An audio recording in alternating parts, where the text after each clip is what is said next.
Google no está en contra de la regulación de la inteligencia artificial. Nosotros consideramos que hay que regularla, que hay que tener un marco regulatorio que permita seguir innovando. Lo que vemos, leemos, ya no sabemos si es real o fabricado. Desinformación ha existido toda la vida, que vivimos en una época donde las plataformas están permitiéndote llegar a millones de personas, están permitiendo a otra persona llegar con un contenido que es un contenido que es engañoso. ¿Cómo crees que construimos confianza en la comunicación de hoy? Generar un escenario de conversación sobre el nuevo mundo en el que vivimos. Hoy, en el ADN del éxito, tengo el honor de conversar con una de las voces más influyentes en el mundo de la comunicación, Anaís Pérez Figueras. Es la directora de comunicación de Google para España, Portugal y Grecia.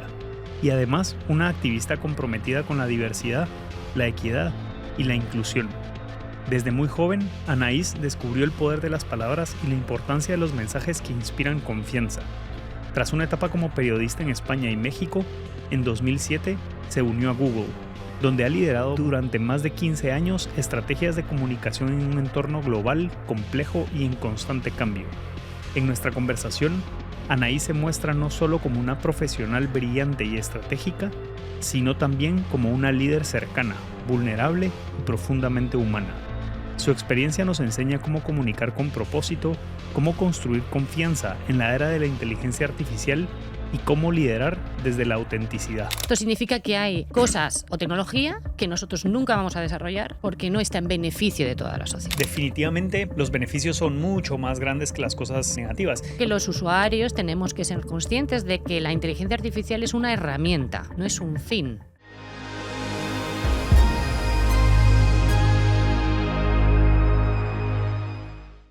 Estamos empezando este proyecto y estamos muy emocionados de traerte conversaciones en donde vamos a aprender mucho juntos.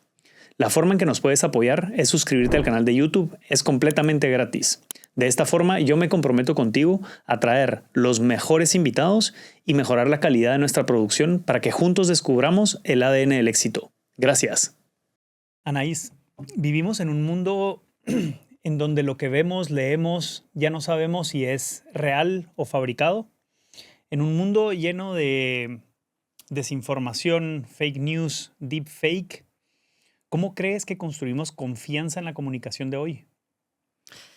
Yo no sé si estoy 100% de acuerdo con esa asertividad. Creo que estamos en un momento de cambio y estamos en un momento de inflexión donde tenemos que ejercer más que nunca el pensamiento crítico sobre la información que consumimos y el contenido que consumimos. Pero creo que al mismo tiempo hay empresas, y Google lo está llevando a cabo, que trabajan y se esfuerzan cada vez más por crear herramientas y sistemas que identifiquen contenido generado, por ejemplo, por inteligencia artificial, ¿no? Si tú a día de hoy coges una foto y utilizas Nano Banana para editarla, tienes una marca de agua en la parte de abajo a la derecha para que se identifique que eso es una imagen generada por inteligencia artificial. Pero también tienes SynthID, que es una tecnología creada por DeepMind que permite identificar fotos o imágenes generadas con inteligencia artificial a una escala muchísimo más profesional y técnica. Y también tienes SynthID Detector, que permite a cualquier persona que tenga acceso al programa poder verificar si un vídeo o qué partes del vídeo, por ejemplo, o de la imagen están hechas con inteligencia artificial. Y luego creo que hay otras herramientas mucho más accesibles para el público diario. En el buscador puedes utilizar acerca de esta imagen para ver e informarte sobre el contexto y las características de una imagen que estás viendo y que te diga la procedencia. No es lo mismo utilizar acerca de esta imagen y que la imagen esté tomada por Reuters, ¿no? que esté tomada por cualquier persona de la calle, para que tú valores la veracidad de esa imagen que hay detrás, ¿no? O acerca de este resultado. O, por ejemplo, ahora los creadores de contenido, tú lo sabrás muy bien porque también eres creador de contenido, dentro de YouTube se les obliga a identificar con una etiqueta qué contenido está generado con inteligencia artificial. Y luego hay muchos mecanismos también técnicos para controlar cómo poder retirar contenido cuando el contenido es dañino, cuando el contenido es ofensivo, cuando el contenido es spam, cuando el contenido es engañoso. O sea, hay muchas técnicas que se ponen a disposición, tanto externo como que las compañías desarrollan internamente, en este caso Google, para que el usuario acceda a un contenido de calidad, sobre todo. Porque Al final a nosotros nos interesa que el usuario, cuando accede a Google o cuando accede a otra plataforma que sea de nuestra compañía, tenga una buena experiencia de usuario. Si no, se van a la competencia y te has quedado sin usuario. Eso es así. ¿Qué ocurre? Que hay una corresponsabilidad en todo esto. Es decir, las plataformas no generan contenido, lo generan unos creadores o lo generan unas fuentes de información, y tú lo que haces es dar acceso a esa información, sea del contenido que sea esa información, con sus, obviamente hemos dicho, limitaciones, porque hay limitaciones en cuanto a términos de uso, por los cuales hay determinado contenido que no se puede subir a la plataforma o que estará penalizado si se sube a la plataforma, ¿no? O será retirado si se sube a la plataforma. Pero ¿qué ocurre? Que en un mundo en el que se genera tantísimo contenido todo el rato, creo que no vale únicamente con generar herramientas que los usuarios podamos tener a nuestra disposición para analizar o contextualizar aquello que estamos consumiendo, sino también tener esa parte de pensamiento crítico, de saber discernir si aquello que estamos consumiendo tiene valor, no lo tiene, de dónde procede, quién es la fuente, por qué esta fuente está produciendo este contenido, etcétera, ¿no? Hay muchos etcéteras detrás. Y ese es un trabajo muy activo que tiene que hacer el propio consumidor o consumidora, y me da igual si es en un contenido en una plataforma o es en un medio tradicional, o en un podcast, o en una newsletter. Es que me da igual, al final tenemos que intentar trabajar a nivel educativo, y nosotros lo hacemos. Por ejemplo, lo trabajamos mucho con FAT, que es una asociación que forma a jóvenes en el ámbito estudiantil, para que desde pequeños sepan desarrollar ese pensamiento crítico y analizar de dónde viene la información y por qué estoy consumiendo esto. Y hay un interés detrás de por qué yo estoy consumiendo esto, ¿no? Y creo que si esas dos áreas no se conjugan y no conviven, no seremos lo suficientemente exitosos. O sea, tiene que haber una parte de responsabilidad de las compañías tecnológicas, pero tiene que haber una parte también de corresponsabilidad en la parte educativa, para que cada vez seamos más capaces de discernir aquello que vemos y aquello que consumimos. Entonces, en eso estamos, en esa transición. Y que cambia el mundo muy rápido en la época en donde estamos viviendo presente. Cambia muy rápido. Vemos cambios en cuestión de 6 meses, por decir algo, a veces más rápido.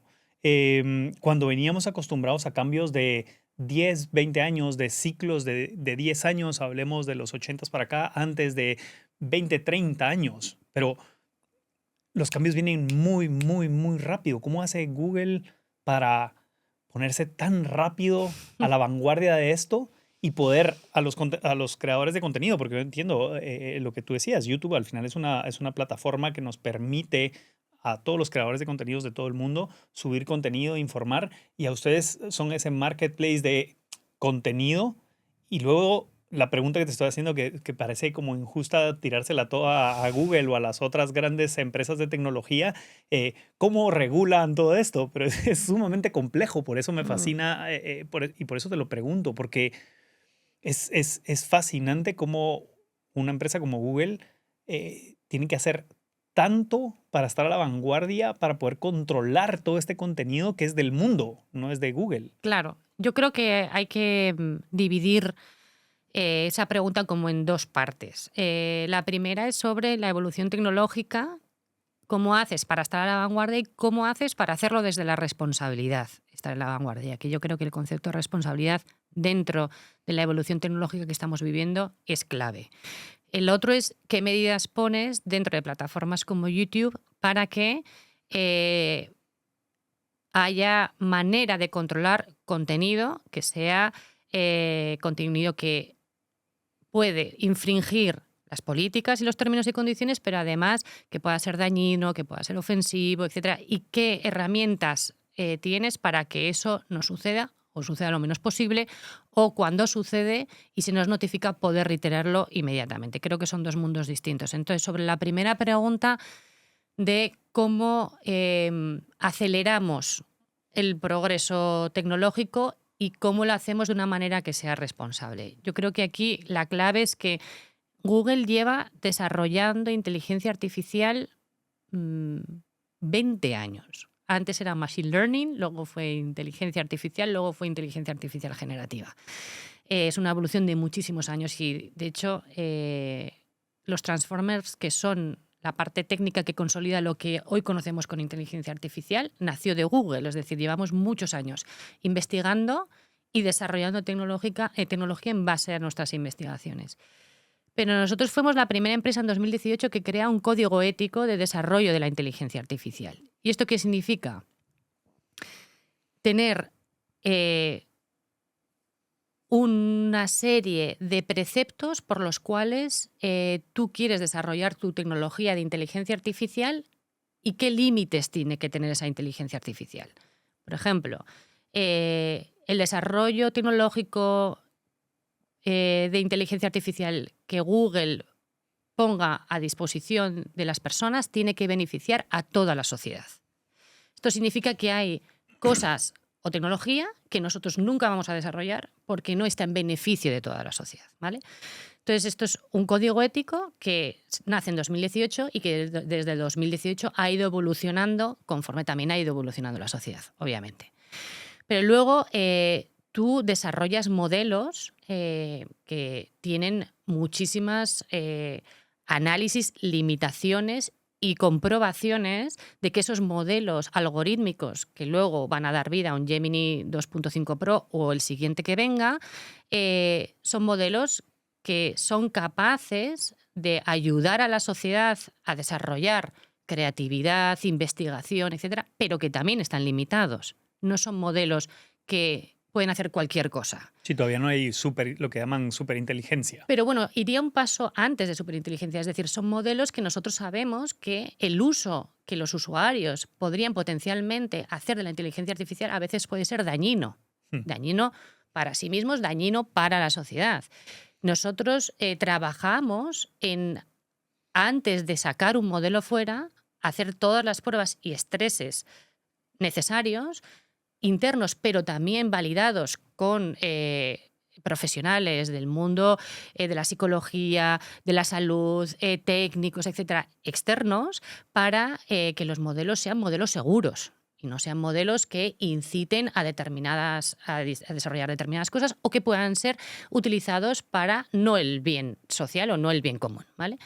Y luego se publican papers o artículos sobre los análisis que hemos hecho de nuestros propios modelos, las cosas que han funcionado, y se comparte externamente para que se audite también por toda la comunidad de científicos y tecnólogos que no son de Google, o sea, que pueden luego evaluar cuáles son los test que nosotros hemos hecho internamente para que un modelo salga, sea eficiente, pero sobre todo se haya desarrollado éticamente desde la responsabilidad, donde también entra toda la parte de sesgos, ¿no? Que yo creo que es algo que también le interesa mucho a la gente, porque cómo se trabaja para que los modelos eviten los sesgos, ¿no? Y todo eso tiene una parte de trabajo detrás, ético y filosófico, con expertos para que eso no ocurra. Y cuando ha ocurrido, porque los modelos nacieron imperfectos y siguen siendo imperfectos, no hay modelo perfecto, aunque diría que Gemini Pro 2.5 está entre los benchmark que estamos analizando como a día de hoy el más capaz o el más potente.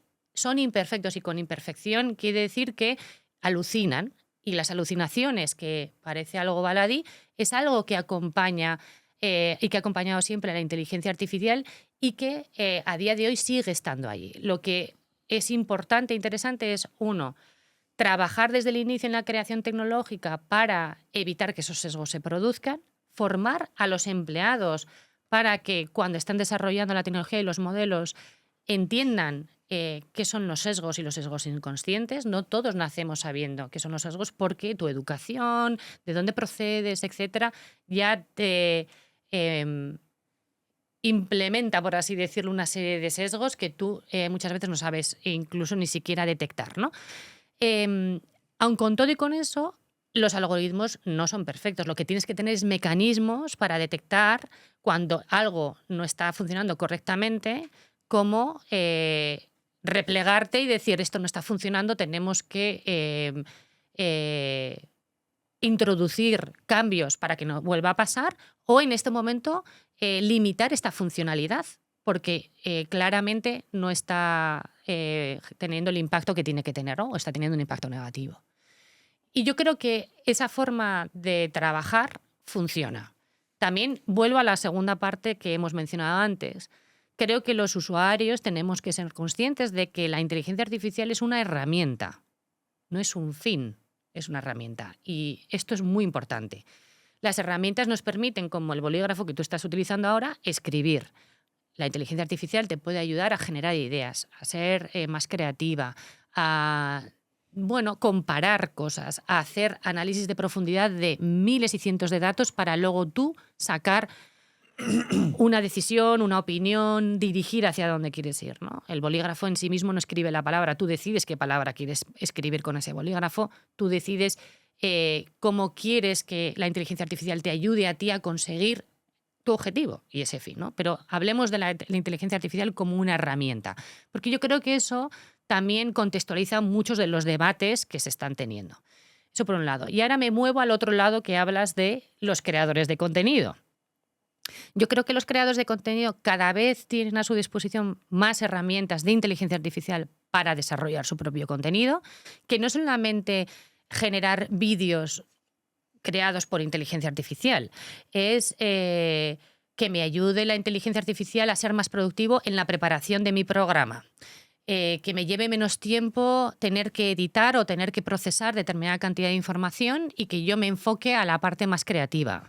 Que me ayude a que yo acabo de empezar y no tengo a mi disposición toda una cantidad de recursos para ayudarme a componer una música de introducción a un video podcast. O que me ayude de repente a pensar cómo, si yo soy un creativo publicitario, por ejemplo, si tendría o no tendría sentido hacer este anuncio y cómo audiovisualmente quedaría antes de que yo me ponga a hacerlo.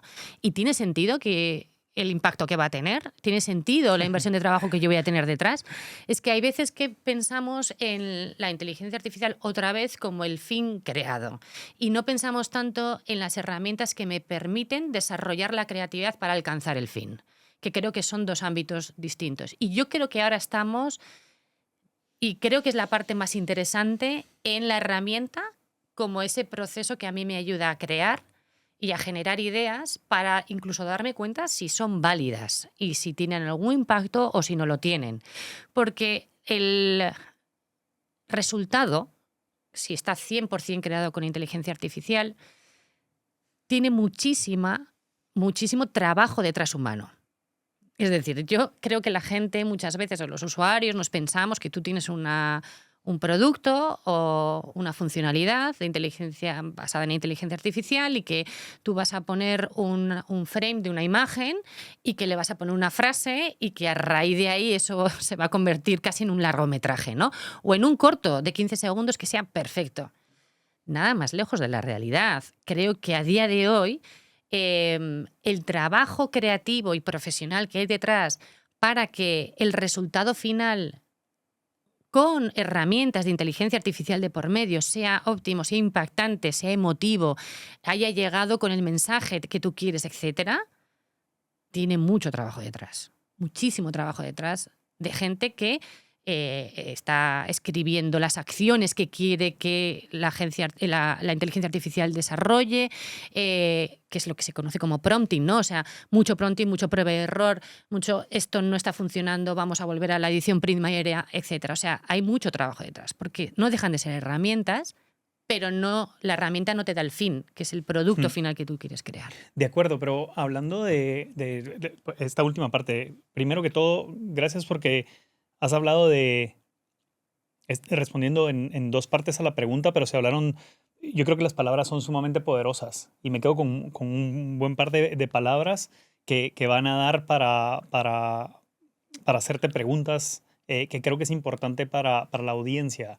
Por ejemplo, entender qué es una alucinación. Yo creo que no muchas personas saben qué es una alucinación, pero vamos a ello. Me quedo con la última parte ahorita y te hago una pregunta sobre eso. Como creador de contenido, hace muy poco, la semana pasada, vi a un creador de contenido al que sigo y admiro, haciendo con diferentes inteligencias artificiales, alguien con muchísima experiencia, o sea, todo el conocimiento que se pueda sobre la mesa para codificar, entender. Entonces, de acuerdo contigo que hay un trabajo humano detrás de lo que voy a decir, el trabajo de esta persona. Pero esa persona en 36 horas hizo básicamente la réplica exacta de un anuncio de Adidas en donde sale Messi con inteligencia artificial, en donde Adidas se gastó 2 millones de euros en la producción de ese anuncio y millones de gentes empleadas para hacerlo, y él en 36 horas hace básicamente lo mismo. Me estás diciendo que copió una idea.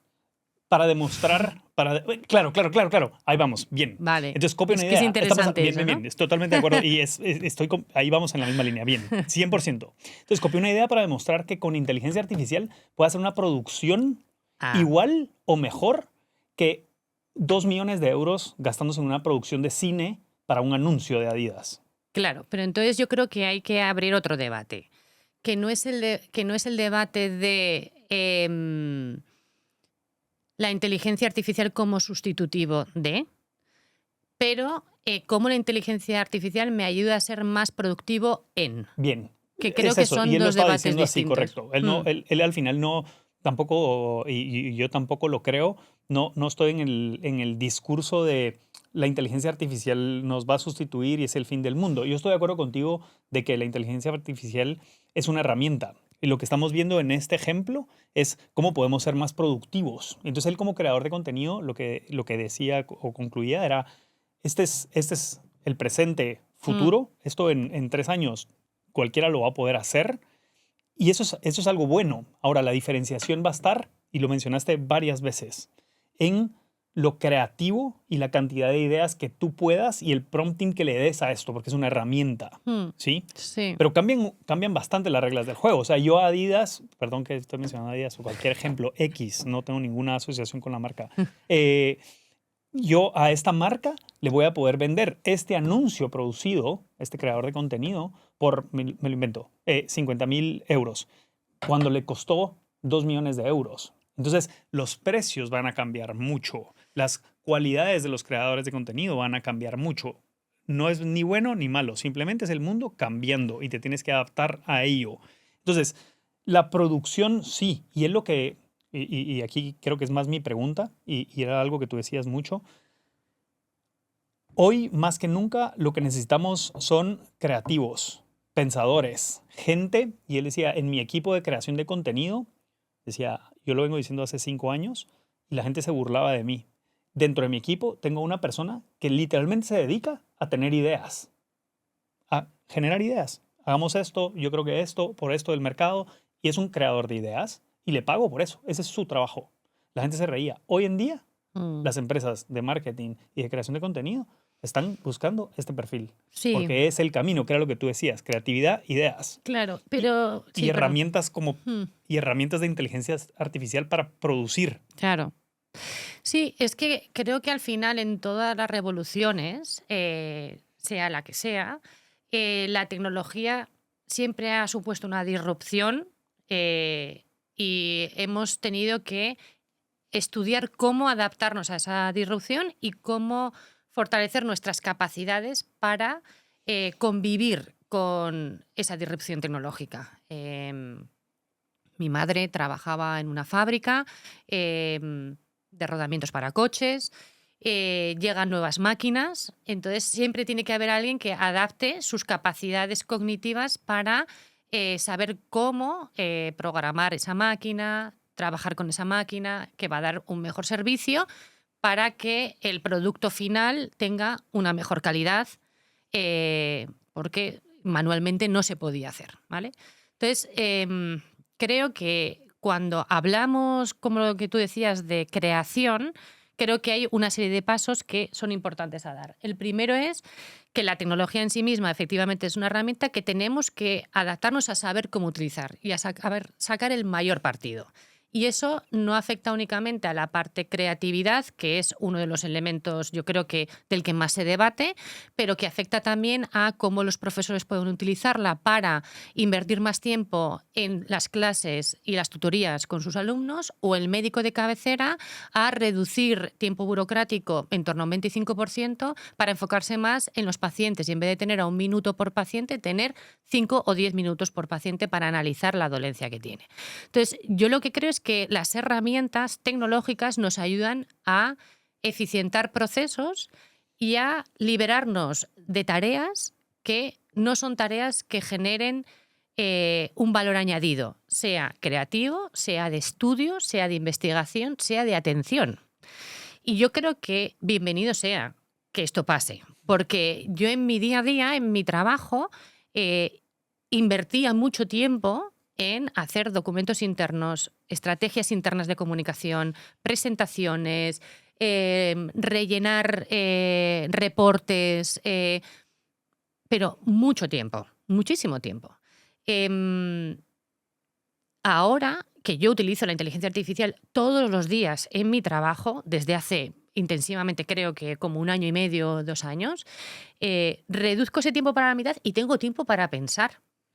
Y cuando tú tienes tiempo para pensar y tienes el cerebro no ocupado con tareas administrativas, sino cultivado con una lectura, me voy a ir a dar un paseo porque igual esto me va a despejar y me va a permitir reflexionar, porque no tengo que estar haciendo todo este checklist de 20 cosas, cuando de repente pasan cosas extraordinarias. Y es que vuelves a sentarte en tu puesto de trabajo y con el cerebro enfocado en algo que es creativo o en algo que requiere mucha atención y análisis, de repente encuentras soluciones a cosas que antes igual no encontrabas, o encuentras nuevas ideas, o encuentras que has pensado de una manera distinta, o que has sido capaz de atender una conversación, 100% atender una conversación y aprender algo nuevo.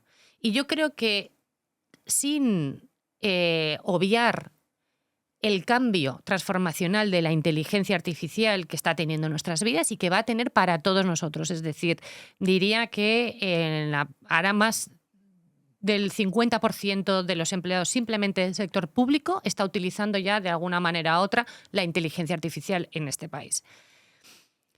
Si en una década o en 10 años lo abrazaran a su máxima expresión, estaríamos hablando que la productividad solamente en el sector público aumentaría un 9%, que se corresponde como a unos 7.000 millones de euros que se podría capitalizar en invertir en otra cosa porque esas personas estarían generando otras tareas de valor.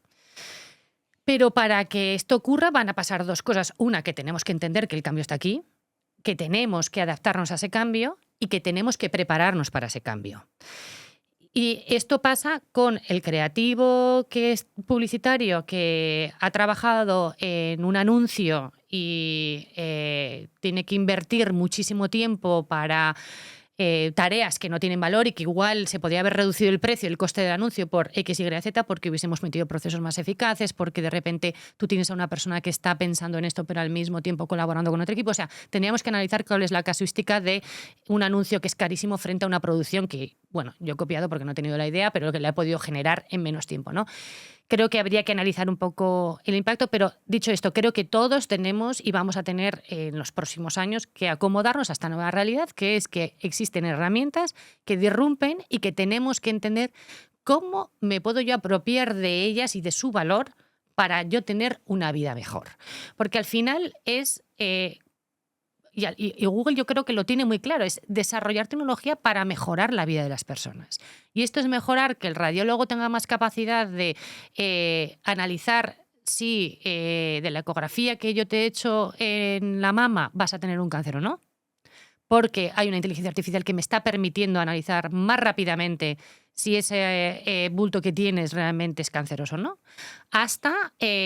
soy un creador de contenido en YouTube o en otra plataforma y gracias a que tengo herramientas de inteligencia artificial estoy pudiendo crear productos visuales que impactan mejor con mi audiencia y me permite crecer y crear un contenido original porque yo estoy teniendo una idea original detrás que me ayuda de la tecnología para crear un producto que viene de mi pensamiento y de mi creatividad y de mi desarrollo. Y que, por cierto... he utilizado la inteligencia artificial, por ejemplo, para entender si tengo que escribir un mini guión porque es un corto, por ejemplo, que luego quiero subir a una plataforma audiovisual, para entender exactamente cuál era la ciencia en el siglo XVIII en España y qué mezclas hacían científicas y cómo si tengo que grabar un corto sobre eso... de repente tener una base historiográfica detrás que me permite hacerlo porque gracias a la inteligencia artificial he podido analizar muchos datos, muchas casuísticas, etcétera. O sea, estamos hablando de que se nos abren muchísimas puertas, pero que al final vamos a tener que ser nosotros también quienes decidamos hasta dónde queremos aprender a utilizar y a compaginar la tecnología y la inteligencia artificial con nuestro día a día, qué partido queremos sacar de esa inteligencia artificial y cómo queramos adaptarnos. Y yo entiendo además que mira que hay una cosa interesante, que normalmente los pequeños creadores son más capaces porque el músculo así lo requiere, más ágiles de adaptarse, embeber y utilizar y estar al último día del uso tecnológico que probablemente grandes corporaciones que requieren de unos cambios transformacionales muchísimo más grandes para dar un determinado servicio o un producto final. Y creo que al final eso, la inteligencia artificial, las nuevas herramientas nos van a apoyar en los procesos. Y cómo de ágiles seamos en adaptarnos y absorber lo máximo en nuestro beneficio, yo creo que va a ser la clave. Que la gran duda que salta sobre esto, y creo que es parte de la pregunta inicial. Yo entiendo todos los beneficios de la inteligencia artificial y vivimos ya con ella. Y la verdad que lo que hace, por hablar de Google Gemini 2.5, Nano Banana, es impresionante y tiene muchísimas... Yo lo utilizo todos los días y creo que para bien. Me hace ser más productivo, creo que puedo aportar valor como creador de contenido gracias a esas herramientas. Entonces, definitivamente los beneficios son mucho más grandes que las cosas negativas. Y no es trabajo de Google responder a la pregunta que hice, pero entonces, si no es de las grandes tecnológicas, ¿de quién es? Entonces, por ejemplo, en esta plataforma traje a algún experto en inteligencia artificial y hablaba de la implicación de los gobiernos en esto, pero hablaba de Europa trata de regularizar esto. Estados Unidos y China en una batalla por quién hace más inteligencia artificial y libre. Entonces, jugamos esos papeles. Entonces, ya lo llevo a la parte de Google y doy un ejemplo tonto que acabo de ver. Un video es X, pero un video de un oso atacando va a atacar a unos bebés y salta un gatito y hacen un miau, no sé, y parece real el video, y el oso se asusta y se va. Y esto pasa varias veces y el texto decía, la descripción era como ataques masivos de osos, hay que tener cuidado y hay que tener gatos para que nos cuiden a los niños. Sí. Era falso el video, creado por inteligencia artificial. Pero ves los comentarios de la gente y miles de comentarios de benditos los gatos o qué peligroso, no hay que dejar a los niños solos. Entonces, regreso a ese tema. ¿Qué responsabilidad recae? Ya respondiste tú. En cada uno de nosotros, de acuerdo. Claro, yo creo que hay dos partes. Una, yo creo que Google, y a la pregunta de la regulación, o sea, Google no está en contra de la regulación de la inteligencia artificial. Nosotros consideramos que hay que regularla. Que hay que tener un marco regulatorio, pero que hay que tener un marco regulatorio que permita seguir innovando. Es decir, que en cuanto tú analices cuáles son las limitaciones, se estudien los riesgos, se estudie cómo poder mitigar esos riesgos, pero al mismo tiempo esa regulación no bloquee de manera tan drástica el hecho de que tú no puedas seguir innovando o tú no puedas lanzar productos y servicios simplemente porque puede haber un potencial riesgo de...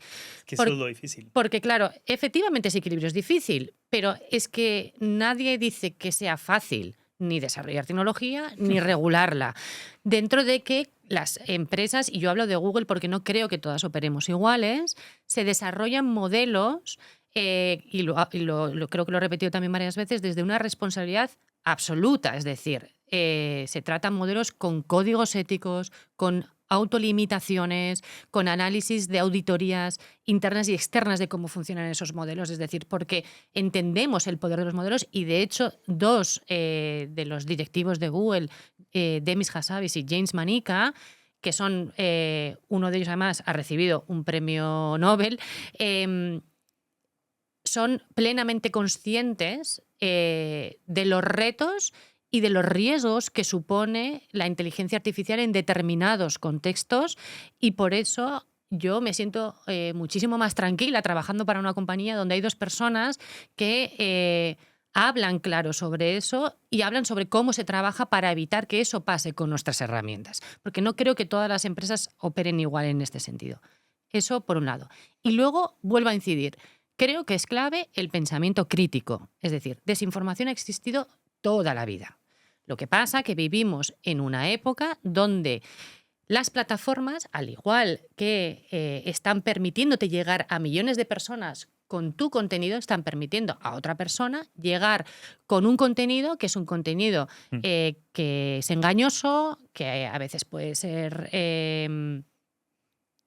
spam, que a veces que puede tener una serie de elementos que consideraríamos que no sería óptimo para el consumo de todos los públicos. Pero yo probablemente, si veo ese vídeo que me he analizado de los osos y los niños y los gatos, digo, hombre, por favor, un gato, claro, un gato nunca se va a enfrentar a un oso, ¿no? Porque el oso probablemente pues, le pega un zarpazo y adiós gato. Entonces yo creo que también estamos viviendo en una sociedad donde necesitamos hacer un trabajo, una fuerte apuesta por un trabajo educacional para, desde las generaciones más jóvenes, saber identificar el contenido, lo que hay detrás del contenido y el contexto en el que se hace el contenido, ¿no?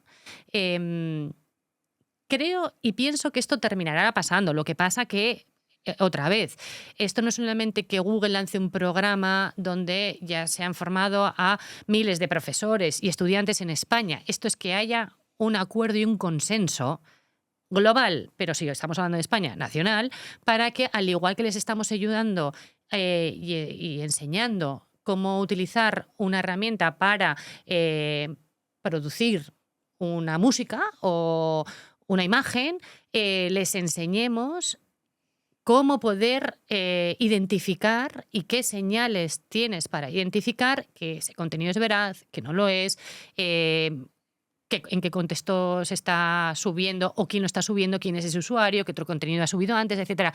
Eso es parte del pensamiento crítico. Cuando yo hablo de eso es que tú tengas herramientas que te permitan analizar de dónde viene la procedencia de esa información y de ese contenido y cuánta credibilidad yo le doy a eso.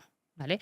Nosotros, por ejemplo, durante la COVID hicimos un trabajo con Neutral, que es una empresa de fact-checking, que se llamaba el programa Vacúnate contra los bulos, porque había muchísima desinformación en cuanto a las vacunas, ¿no?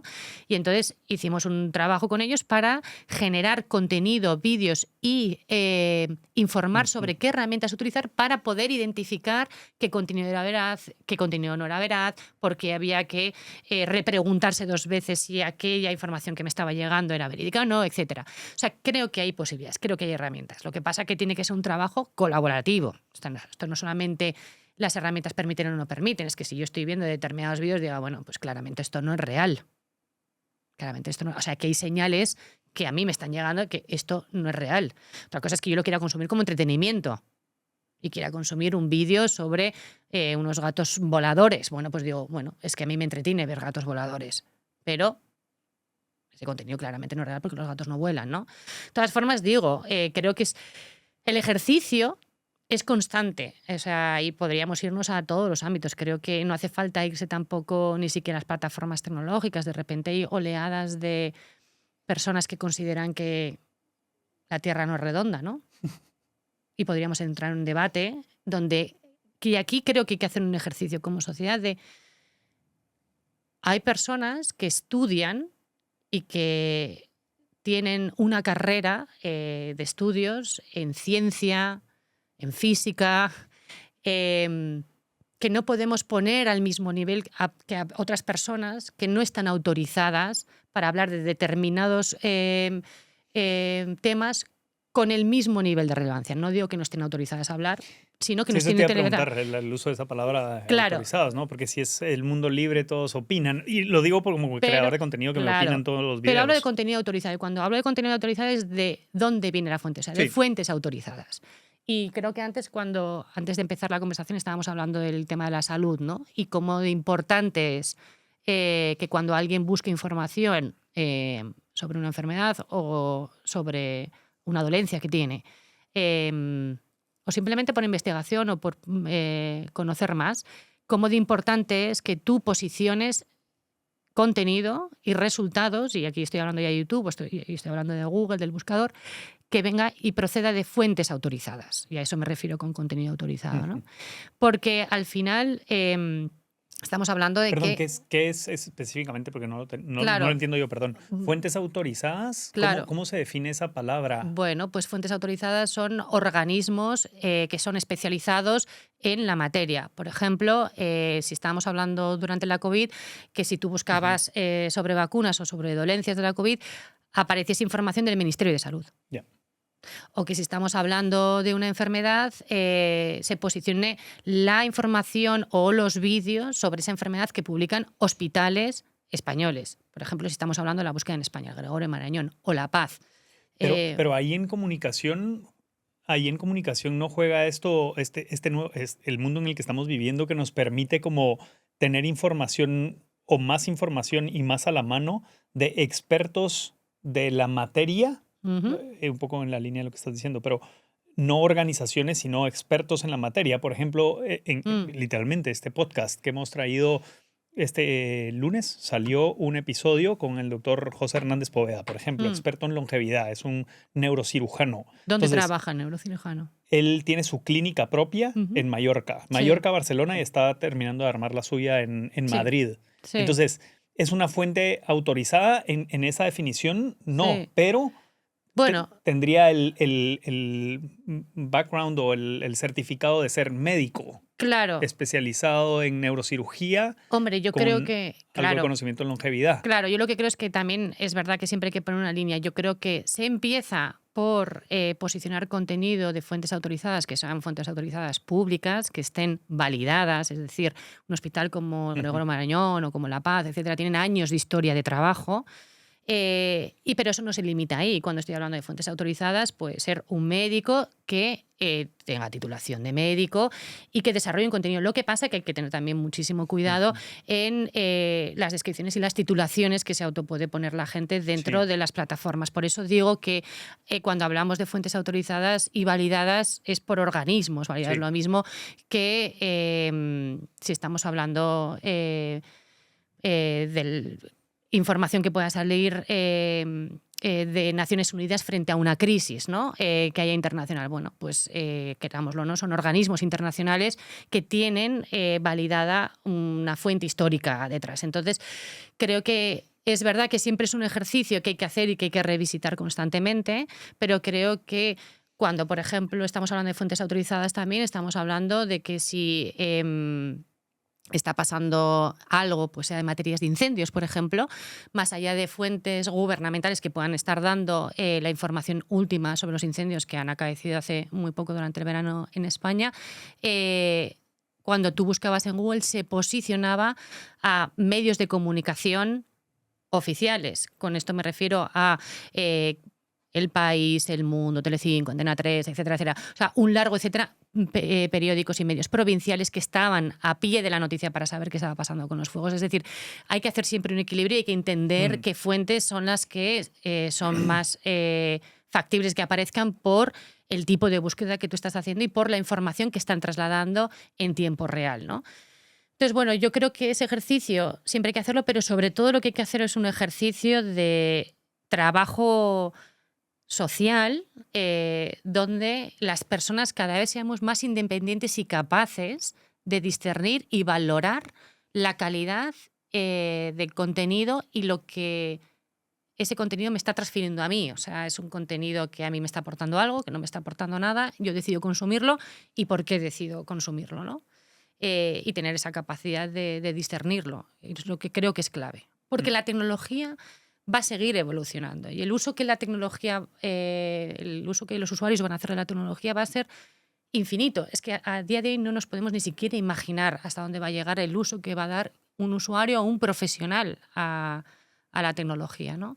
Entonces sí que cada vez creo que tenemos que ser más independientes en poder llevar a cabo ese juicio crítico. Claro, lo que tú decías, es una herramienta. Yo puedo utilizar este lapicero, voy a ser muy dramático y trágico, pero este lapicero para escribir o para apuñalarte. Entonces... Bueno, si alguien viese El Padrino, podría entender que fue un arma en algún momento, ¿no? Quiero decir, sí, es lo que estábamos hablando antes. Yo creo que eso es importante y sobre todo que creamos también yo aquí rompo una lanza en favor de la sociedad. Creo que la sociedad es muy lista. Creo que somos, de verdad, como sociedad, tenemos mucha capacidad de aprendizaje, tenemos mucha capacidad de identificación. Creo que hay veces que nos falta tiempo. Y creo que en pro de una conversación positiva, un cierre positivo de este tema, creo que vuelvo otra vez al origen de cómo podemos utilizar la tecnología en beneficio para que yo tenga más tiempo. Tenga más tiempo de estudiar y así me dé cuenta de que la Tierra no es plana. Tenga más tiempo de estudiar y así me dé cuenta de que las relaciones tienen 3 etapas, como venía una de tus entrevistadoras hace poco y hablaba de la etapa de enamoramiento, valle y reparación, ¿no?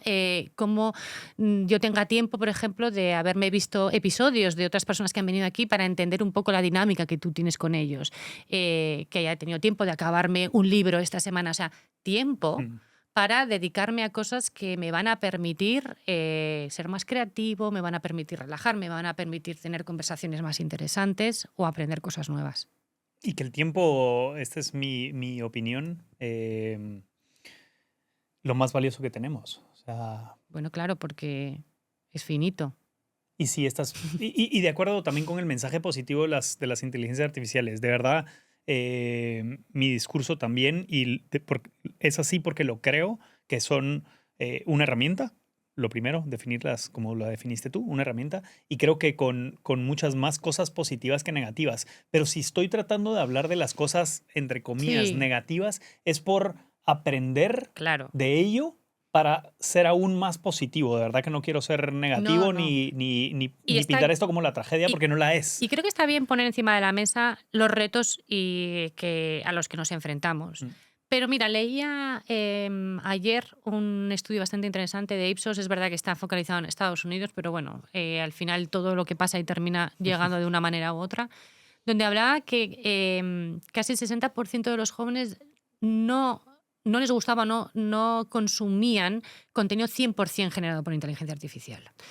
Y creo que son datos interesantes, porque creo que hay una parte de eso, lo que hemos dicho antes, de esa creatividad, de ese arte, de ese humanismo, de esa conexión empática, etcétera, que no la desarrolla una herramienta. Y que cuando tú estás haciendo algo 100% creado con inteligencia artificial, hay elementos que todavía no son o no tienen esa sensibilidad detrás o no llegan a empatizar tanto. Yo me acuerdo que cuando los creadores de contenido, los youtubers, nacían en España, había algo muy interesante y es que los medios tradicionales, sobre todo los audiovisuales, no entendían el éxito que tenían cuando estaban en la habitación de su casa con vídeos de una calidad bajísima, haciendo unos efectos especiales a veces que eran pues bueno, que era muy quiche, ¿no? Había una parte ahí que decías, wow, no, o sea, era como, y ahora 100%. sí, ahora desaparece, ¡pamba! Y se escuchaba hasta el sonido detrás, ¿no? Y eso conectaba muchísimo con la audiencia, porque era como, es que esto lo puedo hacer yo, es que esto yo me puedo meter en mi cuarto o puedo comentarlo con mis amigos, o sea, no hay una impostura, hay una... Yo soy esto es lo que me gusta, lo hago, me entretiene y conecto a través de ese entretenimiento contigo. Y eso es fascinante. Eso es fascinante porque no hay nunca ha habido una superproducción detrás. De ningún creador ha habido una superproducción detrás. Luego hay otros que se han especializado más o que han generado igual, bueno, más contenido porque podían hacerlo, bueno. Pero siempre había una parte ahí de manualidad que era muy interesante. Porque era algo muy natural y era defectuoso, no era perfecto, era defectuoso, ¿no? Es como cuando sí, estás intentando hacer una foto y entonces igual una inteligencia artificial te uniría elementos y sería una belleza, ¿no? Pero tú estás viendo las imperfecciones, ¿no? Tú quieres las manchas, no quiero que me matices la piel, porque mi piel tiene manchas, ¿no?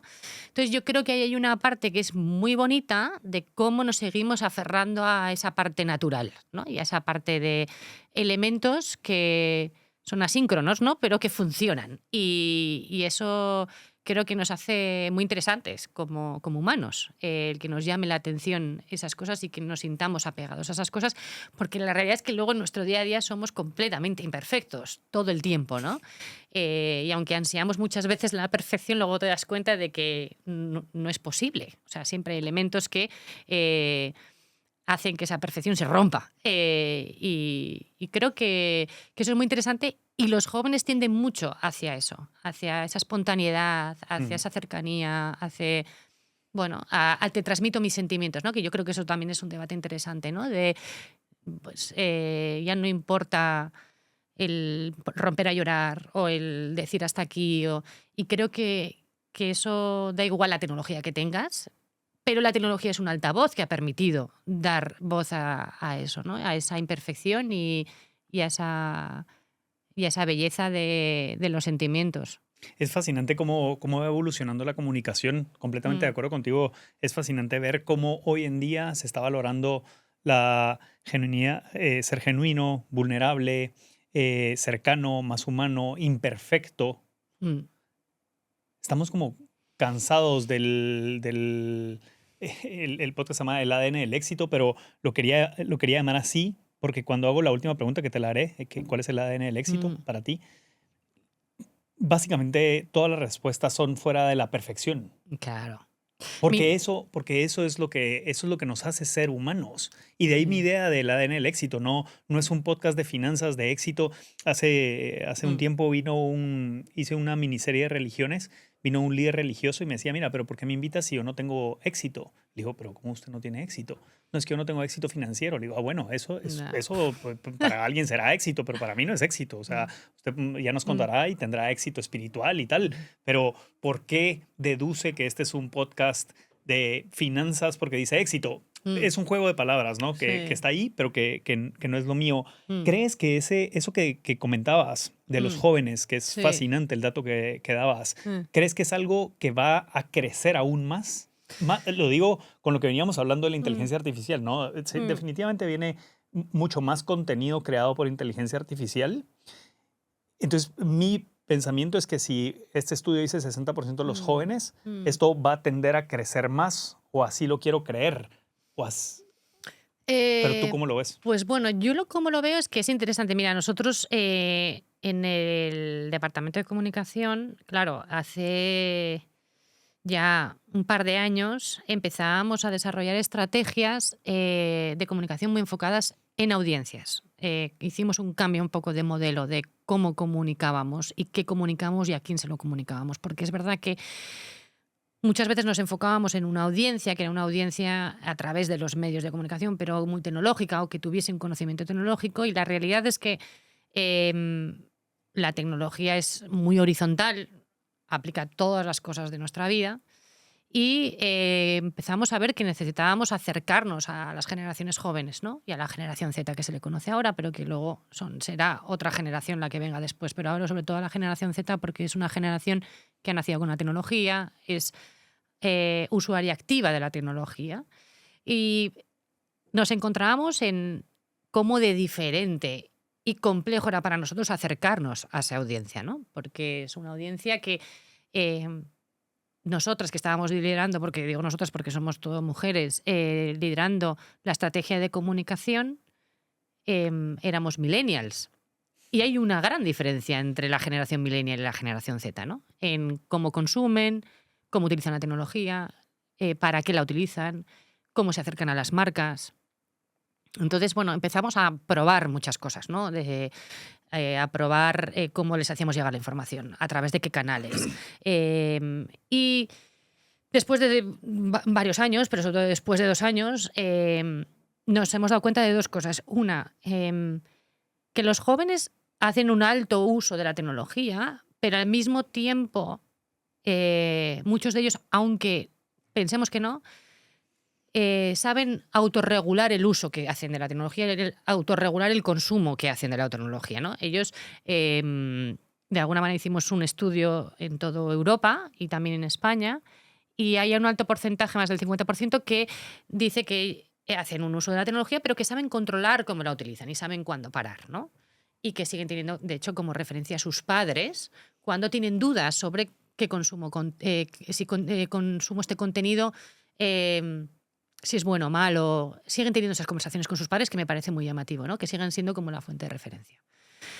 Pero al igual que creo que efectivamente son altos consumidores de la tecnología en cuanto a utilizarlo, en cuanto a la rapidez de usarlo, en cuanto a esa inmediatez de cómo entender de qué manera utilizar esta tecnología para hacer un vídeo, un escrito, lo saben hacer, bueno, 1000 veces mejor que nosotros.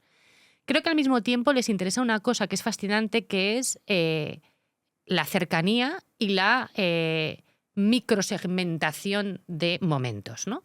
Y esto nos abrió a nosotros también un mundo, porque nos dimos cuenta que para acercarnos a ellos, y lo que le gustaba sobre todo a esta generación es que tuvieran momentos experienciales, donde ellos realmente pueden experimentar cara a cara y tocar y inmiscuirse y engullir la tecnología, pero de otra manera, ¿no? Y ver de alguna manera para qué les es útil a ellos esto, ¿no? Es decir, tú me estás presentando esta tecnología, pero a mí en qué me va a ayudar, en qué me va a mejorar, voy a ser más eficaz, voy a ser más creativo, ¿en qué, no? ¿Cuál es el propósito de lo que me estás presentando?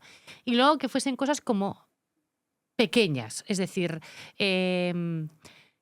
eventos como experienciales, momentos en los que tú te acerques y te has parado a pensar qué les interesa a ellos, de qué manera les interesa consumir esa información, ese contenido, etc. Entonces yo creo que, bueno, diría que las generaciones jóvenes, no sé hasta qué punto se van a terminar, va a haber esa disyuntiva de me alejo, ¿no?, de esto que está creado tecnológicamente. Creo que no, creo que todavía hay un desarrollo muy alto en cómo ellos van a poder utilizar la tecnología para fines que todavía no sabemos, pero que seguro que son espectaculares. O sea, es que quiero pensar que dentro de 10 y 20 años los que ahora son una generación Z van a hacer innovaciones y descubrimientos de manera muchísimo más rápida en beneficio de la sociedad de los que ha habido hasta ahora, simplemente por el hecho de que haya tecnología que les permita hacerlo. Y que creo que lo que hay que seguir conservando es que ellos tengan y sigan teniendo ese interés por descubrir y que no sean consumidores pasivos, que sean consumidores activos en general y usuarios activos de tecnología. Y tengan esa capacidad de decidir qué tipo de tecnología quieren consumir, para qué quieren consumirla y qué propósito tiene esa tecnología y para qué me ayuda a mí. Hay un estudio que hace Reuters sobre el consumo de información de los jóvenes, ¿no? Y qué tipo de información consumen los jóvenes de 20 a 25 años, ¿no? Que es un núcleo ahí como que todo el mundo al final quiere llegar a ese núcleo poblacional, y de hecho los medios de comunicación tradicionales también, ¿no? Y lo que decían era 3 cosas. Una, que a la gente joven no le interesa la información que tenga sesgo político, le interesa la información que puedan consumir que les dé un valor de en qué me ayuda a mí, en qué me beneficia a mí, en qué me afecta a mí esto que estoy leyendo, esto que estoy consumiendo, que estoy viendo o que estoy oyendo. Lo segundo era, obviamente, algo que a ti no se te escapa, que es la información en vídeo. Y tercero, la información en audio. Porque consumen de otra manera y porque hay veces que consumen mientras hacen otras cosas, mientras van a otros sitios, mientras, ¿no? Que esos ya somos nosotros también, como millennials, ¿no? Somos nosotros, pero creo que ellos lo hacen de manera mucho más activa, ¿no? Sí. Y hay una parte interesante que luego salía de eso, y es que empiezan a consumir mucho medio o información local. Porque en la información local es donde pueden tangibilizar de qué manera, pues en mi barrio, en mi ciudad, en mi provincia, yo puedo sacar una ventaja de esto, etcétera, ¿no? Entonces te da muchas pistas de cómo se comportan. Son una generación, pues eso, que nacen con la tecnología, la utilizan, creo que tienen un alto conocimiento de cómo utilizarla y de cómo utilizarla bien. Creo que hay ejemplos que salen normalmente, que son los que son amplificados por los medios, que son malos usos que pueden hacer, pero creo que en general los jóvenes hacen un buen uso de la tecnología. Creo que el hecho de que hay veces que no comprendamos el contenido que hacen no está del todo mal. Yo creo que cuando yo hablaba de mi madre, de los creadores y los youtubers, teníamos este debate. Y era como, es que no lo entiendo. Luego, es que igual no hace falta que tú lo entiendas. Y es que igual si lo entiendes... Y no va dirigido a ti. No va dirigido a ti. Y por ahí es muy importante también el tema de las audiencias. ¿Qué canales utilizas para llegar a qué audiencias, quién es tu audiencia y cómo segmentas a esa audiencia y cómo te acercas a esa audiencia. Y eso para nosotros ha sido clave, el entender muy bien a qué audiencia nos queríamos dedicar y no hacer comunicación al peso, sino hacer una comunicación muy segmentada y muy específica para llegar con un mensaje clave que realmente impactara en esa audiencia que quiero llegar. Y para nosotros eso era el éxito, o sea, medir el éxito comunicativo, ¿no? Cómo he sido capaz de llegar a esta persona y llegar a estos 100.000, 10.000, 100, pero que con un mensaje muy concreto. ¿Crees que el camino de la comunicación va más dirigido por lo que estás diciendo, y estoy parafraseando, pero, y corrígeme si estoy mal, lo hago más como una afirmación, pero es una pregunta, la estructura que tiene que tener es más de nichos? Totalmente, totalmente de nichos. Es que creo que lo que ha permitido también la tecnología y las plataformas es que tú estés expuesto a mucha cantidad de información, pero a mucha variedad informativa. Y entonces haya muchos micronichos donde, de hecho, te diría que muchas veces nosotros comunicativamente no nos interesa tanto llegar al impacto de millones, sino llegar al impacto de audiencias más pequeñas, pero más fidelizadas a un contenido o a un tipo de contenido.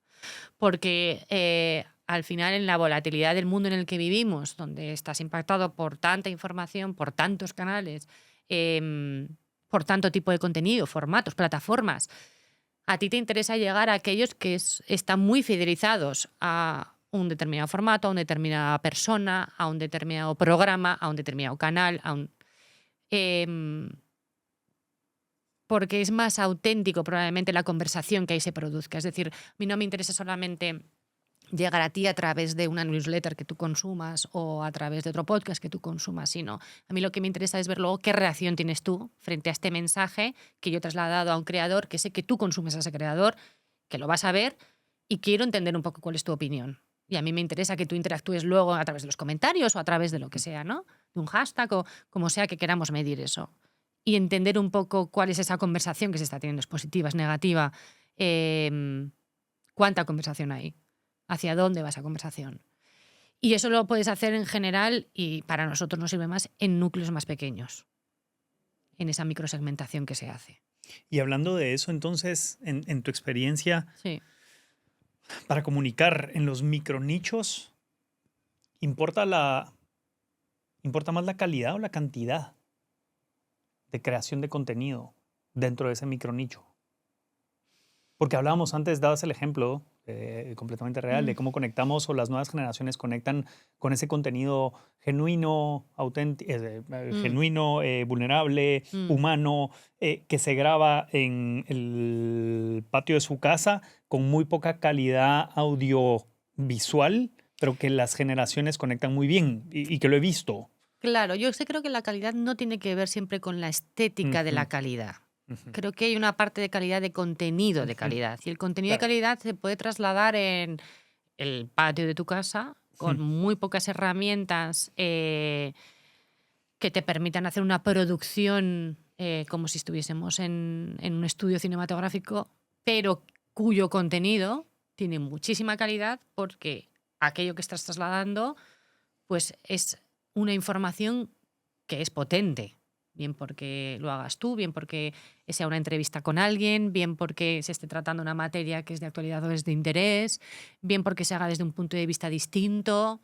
O que les gusta el lenguaje de este personaje, porque... Por eso mismo, cuando digo distinto, puede ser el tono, la forma, el lenguaje, etcétera. Que conecta con... Claro, y creo que es que hay veces que se trataba siempre calidad por esa superproducción de ese spot millonario y dices, bueno, cuidado, porque igual no le interesa a todo el mundo eso y me interesa más algo más natural, algo que realmente esté conectando con lo que a mí me interesa, con mis emociones o con algo que estoy estudiando, que estoy leyendo en ese momento, o sea, algo que me interese a mí como persona. Y por eso yo creo que la hiperpersonalización, la microsegmentación, etcétera, es hacia dónde va la comunicación. Y una comunicación además muchísimo más natural, relajada, directa, bueno, sin barreras, sin tapujos. O sea, yo creo que cada vez eso está más a la orden del día en todos los sentidos.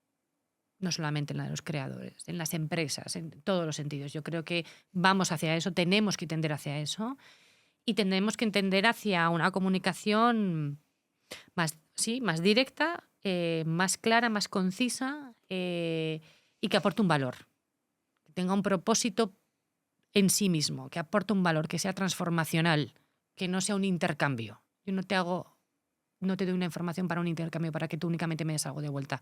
Yo te doy una información y te comunico algo porque eso va a generar una transformación en ti, bien porque vas allá pues, a poder hacer X, Y, Z, bien porque te va a generar un pensamiento, bien porque te va a hacer reflexionar, bien una transformación. Yo no sé si te pasa a ti, tratando de cerrar este tema, pero yo no sé si te pasa a ti, hablando de la generación Z, que no somos Mm, ni tú ni yo, pero lo vamos a llevar a nuestra generación, lo que tú y yo sí. estamos viviendo. Yo no sé si te pasa a ti que cuando estás consumiendo en alguna red social, ves contenido que ya sabes, no dice en ningún lado y le quitan el logo de Nano Banana, porque lo hacen, pero que es bastante obvio que está generado con inteligencia artificial. Pero voy a Mm, dar contexto para saber de qué sí. estamos hablando específicamente. Una foto de Jorge Cáceres, Mm, pero perfeccionada con inteligencia artificial. Soy algo narizón, pues mm, que me quite un poquito la nariz fea, que me quite las manchas que tengo aquí en la nariz, que me ponga un poquito más de bronceado, que me ponga un poquito más delgado, mm, que la iluminación sea mejor que la natural que tenemos aquí en el estudio y viéndonos tú y yo, y posteo esta foto. sí. Yo ya, vamos a ver, no soy ningún experto, pero ya me doy cuenta, yo creo que la Mm. mayoría de gente, creo, se da cuenta que es hecho con inteligencia artificial. A mí me genera un rechazo horrible. ¿Pero me estás hablando de inteligencia artificial o me estás hablando de Photoshop de los años 90? Porque es que No, eso ya... está hecho con inteligencia No sé, artificial que podría ser te cualquiera. estoy poniendo una broma encima de la mesa. Sí, Quiero decir que sí, pero que no estoy hablando de inteligencia artificial, estoy hablando como de aceptación humana de lo del... falso. Sí, claro, pero...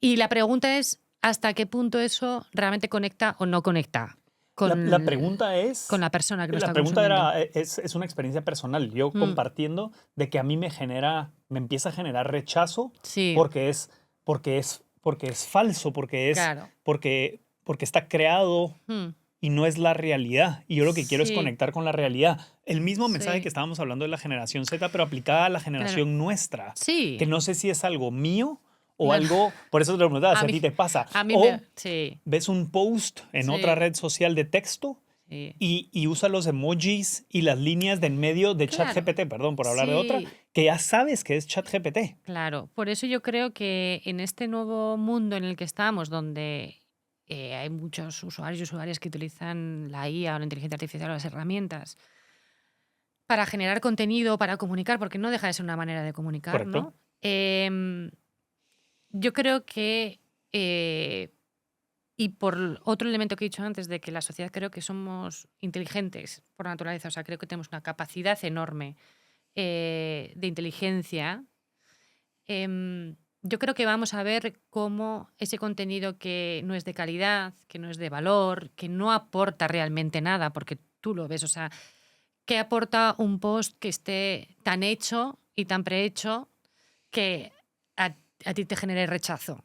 Eso ya es una mala comunicación. Si a ti te está generando rechazo, ya mi objetivo no está conseguido, ¿no? Si tú estás viendo una imagen que está tan editada o tan tuneada de alguna manera, ¿no? Ujú, ujú, ujú, Que ujú. yo no me reflejo en ella, ya me está generando un rechazo y por lo tanto la estoy apartando. Yo creo que somos muy capaces de discernir en eso, ¿no? O sea, lo que es valor comunicativo y de lo que no lo es, ¿no?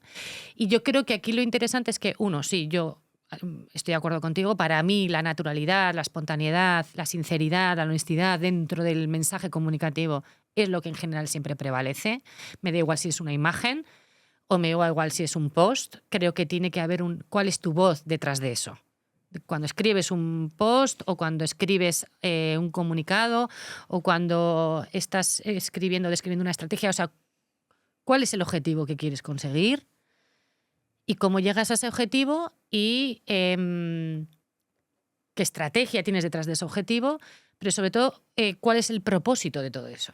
¿Cuál es el propósito de que tú retoques tanto una foto que no seas tú? que no te reconozcan. Porque la gente luego te va a ver por la calle y va a ver que tú no eres esa persona. Me imagino en este caso, en este ejemplo puntual, será aceptación, será ego, será Claro. me veo más guapo frente a la gente.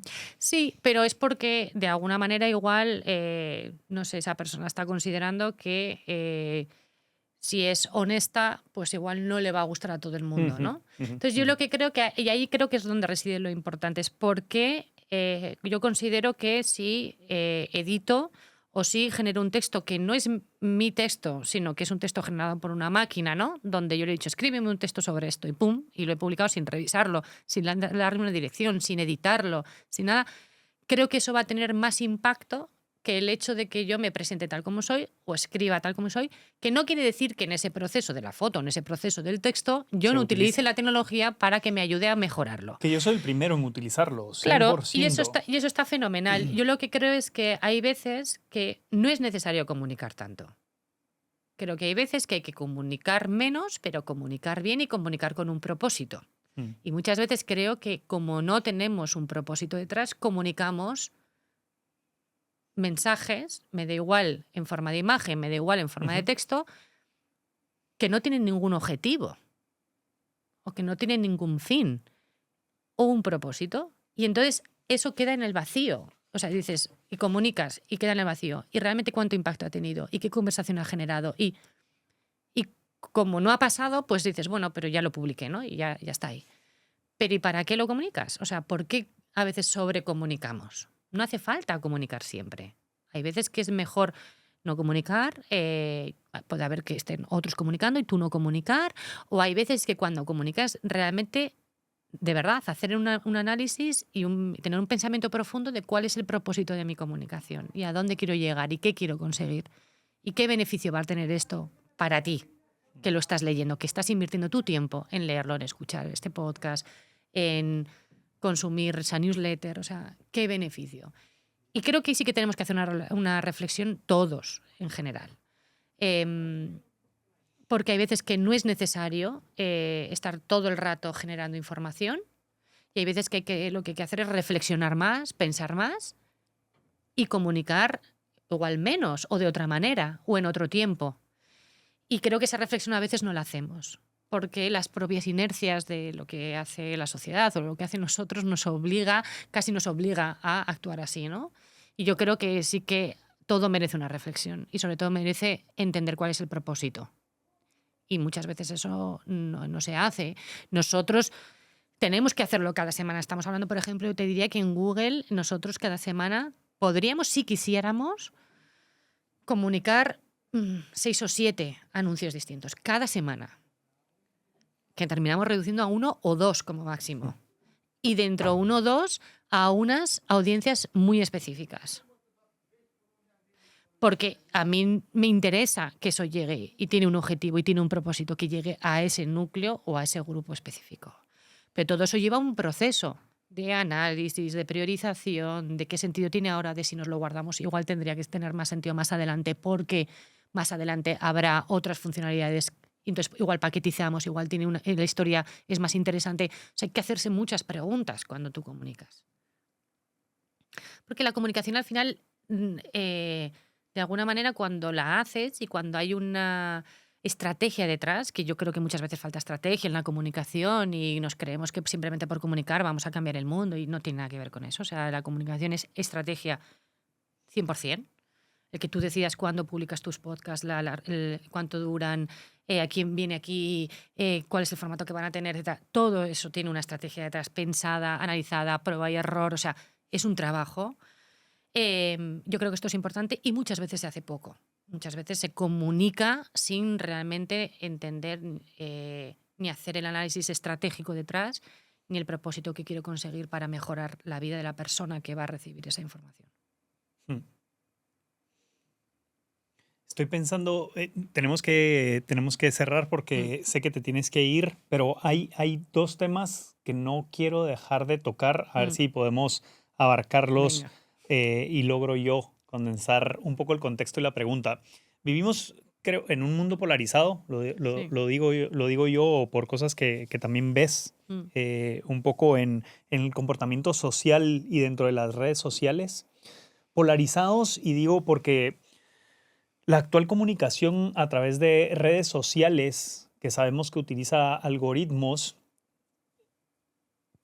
otra vez lo estoy diciendo yo y puedo estar equivocado, pero esos algoritmos lo que están creando es, si yo consumo producto tipo A, me da más de ese producto tipo A, por lo que dejo de tener como noción de que hay un producto B, o creo que el producto A es el único y mejor.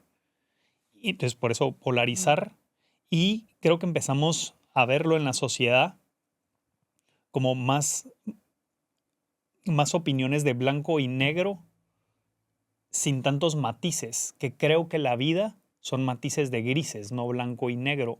Y esto puede llegar a ser muy peligroso. Y esto puede estar en distintas partes de la vida, que lo vemos otra vez en el comportamiento social de los últimos años. Entonces, la pregunta es, si esto es así y es parte de la comunicación, los algoritmos de las redes sociales, ¿cómo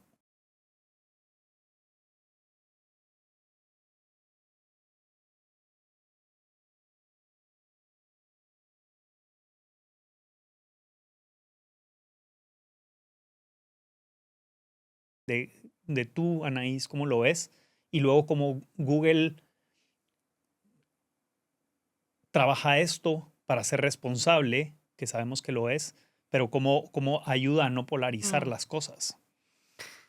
Bueno, que vivimos en una sociedad tensionada y en una sociedad en la que eh, hay mucha conversación polarizada. Yo creo que lamentablemente sí, creo que lamentablemente hay muchos elementos que no están vinculados a las plataformas, están vinculados a em, quién genera el contenido y qué tipo de contenido se genera para que se produzca esa polarización. Al Mm. final las plataformas únicamente son sitios donde se consume contenido, pero no generan contenido per se. Sí, es el canal de información. Creo al mismo tiempo que los usuarios, y vuelvo a poner esta palabra solamente, y su inteligencia, de hecho, son capaces de entender que cuando consumen contenido a través de una plataforma donde hay mucho discurso polarizado y donde existe discurso del odio, terminan dejando de utilizar esa plataforma para consumir información, Mm. porque al final consumir determinado contenido muchas veces no te aporta ningún valor, y yo creo que los usuarios son capaces de discernir eso. Concretamente en YouTube, nosotros hacemos mucho esfuerzo por dos cosas. Uno, em, diversificar el tipo de contenido que existe, limitar y no permitir que exista contenido del odio y contenido que viole de alguna manera no solamente las políticas de la compañía y los términos y condiciones, pero sino que sea contenido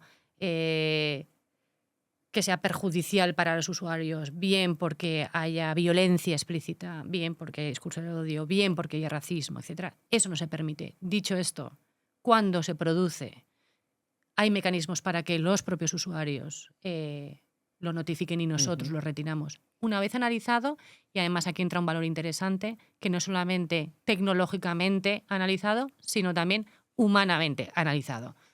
Hay una parte del valor del trabajo interno hecho por personas para decidir muchas veces si hay un contenido que se queda o que no se queda dentro de la plataforma. Y creo que tenemos que hacer todos un ejercicio, compañías y sociedad, para intentar tender hacia un equilibrio de pluralidad sin que exista la censura, porque creo que la pluralidad es importante para que tú no entres en burbujas de contenido, Y hay mecanismos para hacer eso. Hay mecanismos donde nosotros, por ejemplo, se lanzó una funcionalidad hace ya tiempo donde limitan la cantidad de tus vídeos que ves sobre un determinado contenido y te expone otro tipo de contenido. Cuando hablábamos antes de fuentes autorizadas o de dónde procede la información, cuando hay determinadas búsquedas en la plataforma y en este caso en YouTube, nos aseguramos mucho en que exista diversidad en cuanto al tipo de contenido sobre una misma búsqueda, pero es un ejercicio constante, o sea, es un ejercicio constante. Y yo creo que efectivamente en los grises es donde está lo importante, no en los blancos y los negros, y creo que lo importante también es que los usuarios y los consumidores sean capaces, al igual que lo hemos hecho con los medios tradicionales y los que nos proveían de información, ser libres de decidir qué quiero consumir, cuándo quiero consumirlo, por qué lo consumo, y qué contextualiza el contenido que yo estoy consumiendo y quién me lo está contando y hasta qué punto a mí esto me reporta un valor o no me reporta un valor, ¿no?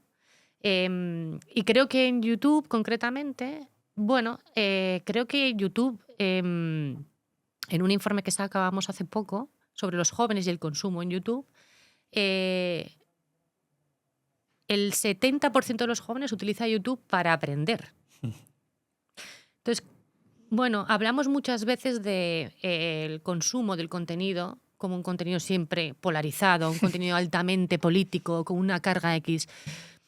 Bueno, es que igual no tenemos mucho conocimiento de el consumo que hace la generación joven o el uso que hace las plataformas para un determinado fin. Y cuando estamos hablando de un fin educacional, estamos hablando de matemáticas, de biología, de ciencia, manualidades, inventos, cocina. No solo, yo sé hacer, tal vez no la cualidad de tener esta conversación aquí tranquilos grabándonos, pero todo este escenario y cómo se hace un podcast, aprendido en YouTube, 100%. Pero Sí. no 90, 100. Sí. 100%. ¿Qué cámaras comprar? ¿Qué lentes comprar? ¿Qué luz poner? ¿Cómo poner los micros? Claro. ¿Cómo? Todo. Claro. Entonces yo creo que eso es importante, porque sin dejar de lado y sin obviar que existe o puede existir una polarización de contenido donde uno piense A, otro piense B y tú tienes que, bueno, decidir si quieres consumir ese contenido o no lo quieres consumir. Y obviamente siempre un contenido que, lo digo, no incita el discurso del odio, no sea un contenido violento, racista, xenófobo, etcétera. Y hay que hacer un ejercicio constante. Y las políticas se revisan constantemente para que cada vez sean unas políticas donde ese contenido no aparezca. Lo que pasa que es un ejercicio que nosotros hacemos, pero que también nos ayuda a la comunidad a hacer para identificarlo, y eso es importante, es que si no sería imposible, o sea, es imposible por la cantidad de horas de contenido que se suben dentro de la plataforma. Pero creo que en general se hace un buen trabajo, o sea, creo que hacemos un buen trabajo, que los usuarios nos ayudan a hacer un mejor trabajo todavía.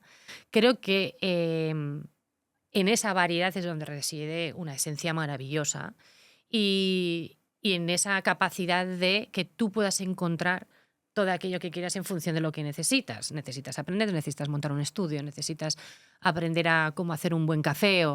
Y creo que hay más uso de eso dentro de la plataforma de lo que nos pensamos y sobre todo mucho consumido por las generaciones jóvenes. Que lo preguntaba específicamente de YouTube porque soy consciente de lo complicado que puede llegar a ser, porque yo entiendo, si yo fuera ingeniero, que no lo soy, que si usuario A está consumiendo producto A, como algoritmo, yo le quiero seguir enseñando producto A. Entonces es difícil como YouTube, me pongo en el papel de YouTube, como decir, ¿cómo controlo, palabra fuerte, cómo controlo esto para que no solo empiece a consumir ese producto y se vaya del otro lado completamente y se me vuelva blanco o negro? Ya. Palabras fuertísimas que estoy diciendo como que fuera YouTube. Y por eso la complejidad. O sea, lo que estoy diciendo Claro. es, entiendo la complejidad y por ahí viene la pregunta. Y creo que se asemeja, detrás de cámaras hablamos de ser padres, se asemeja a ser un padre más restrictivo o más permisivo. ¿Y en dónde está ese equilibrio?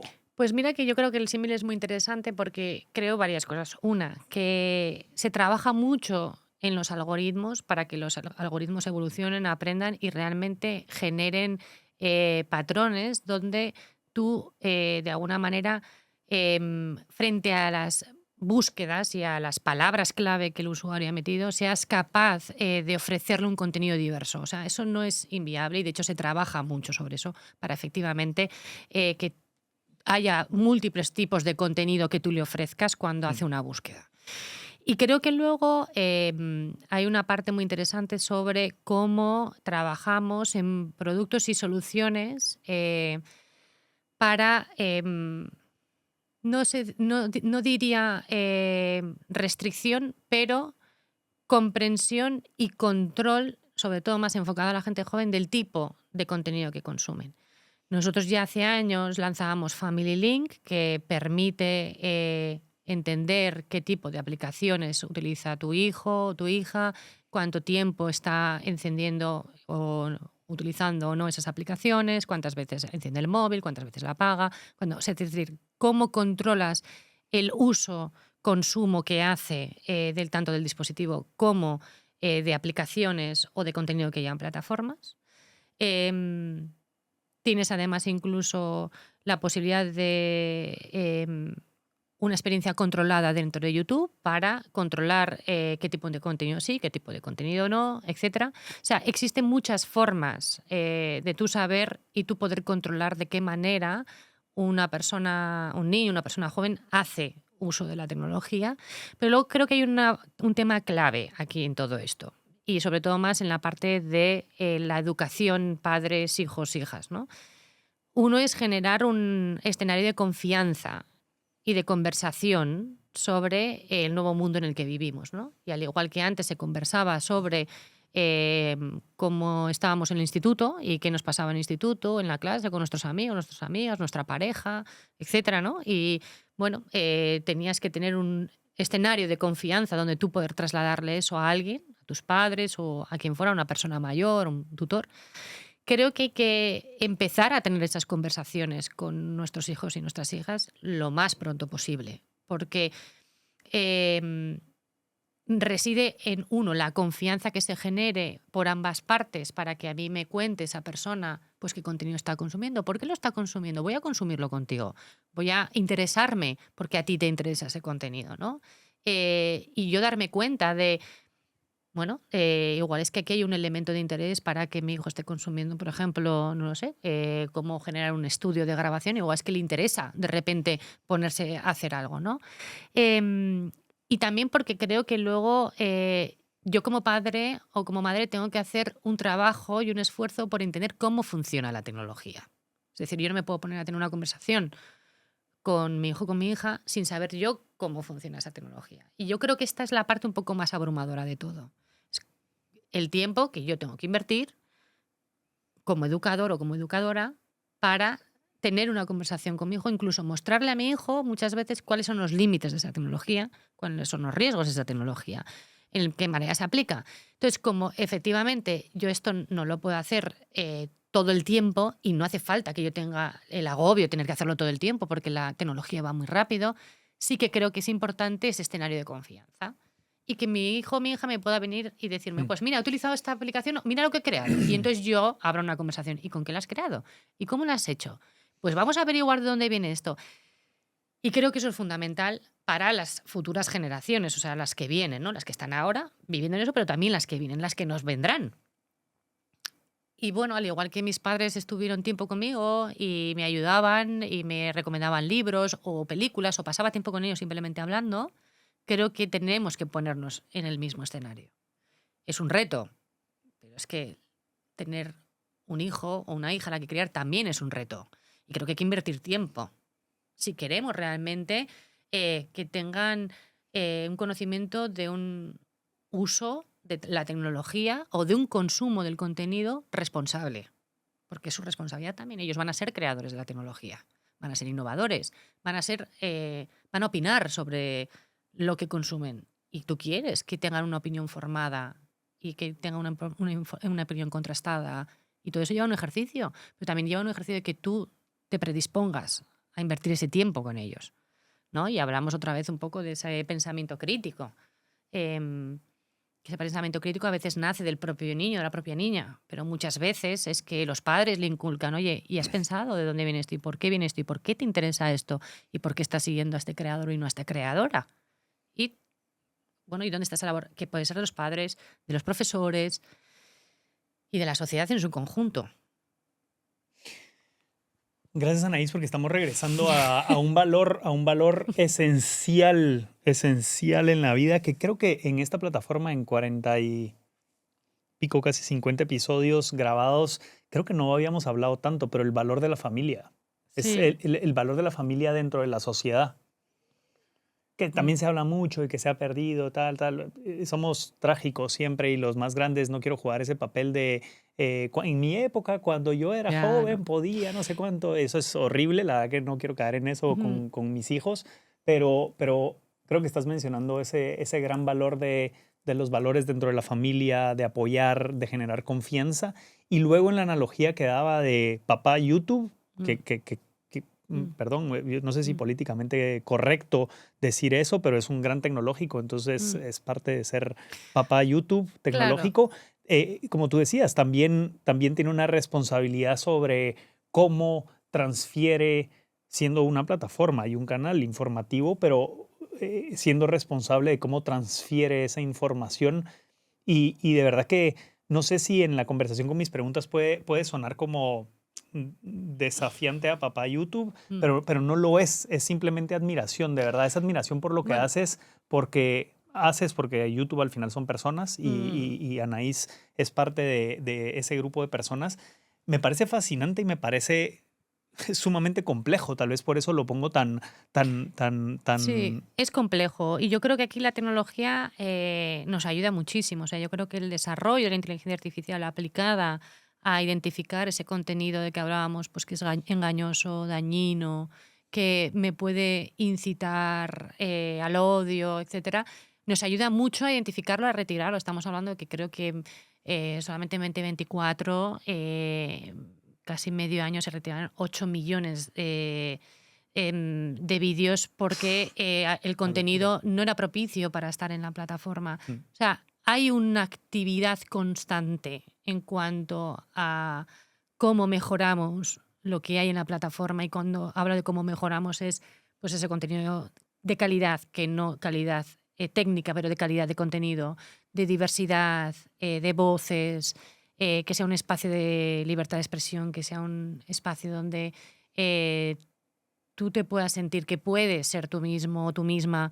utilizándolo como ventana, pero es un reto constante el hecho de que ese ecosistema se mantenga, porque en general yo creo que la sociedad puramente tiende muchas veces a esos blancos y negros, los grises y los matices siempre han estado entre medias, pero yo creo que es una plataforma que sin duda ha abierto puertas a muchísima gente para abrirse, para darse a conocer, incluso con temas tan complicados como puede ser la homosexualidad, el movimiento trans, el movimiento queer, em, el racismo. O sea, estamos hablando de temas que son muy sensibles y que han tenido y que tienen cabida en esa plataforma y que han ayudado a mucha gente a debatir y a mostrar a otras personas cómo han sido capaces de llevar a cabo, por ejemplo, su transición, o de tener una conversación con sus amigos o con sus amigas sobre la homosexualidad